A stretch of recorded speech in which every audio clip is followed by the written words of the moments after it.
Papež Frančišek se je 5. julija popoldne mudil v mesto Castelpetroso.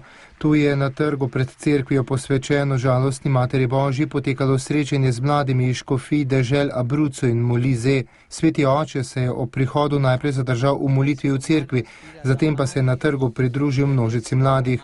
V govoru je opozoril na nevarnost kulture provizoričnega ter spodbudil k odločitvi za resnično svobodo in pristne življenjske cilje, kar pa bodo lahko uresničili samo skupaj z Jezusom.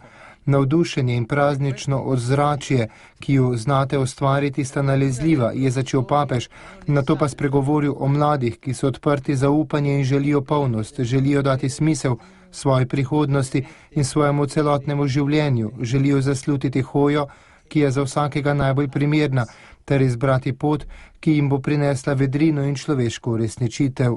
Za mlade je pomembno, da hodijo proti cilju, da se ne zaustavijo ali krožijo na mestu.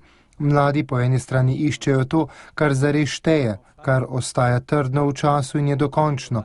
Iščejo odgovore, ki razsvetljujejo njihove misli in ogrevajo srce, ne samo za kratek čas, ampak za vedno, je z branim dejal papež Frančišek.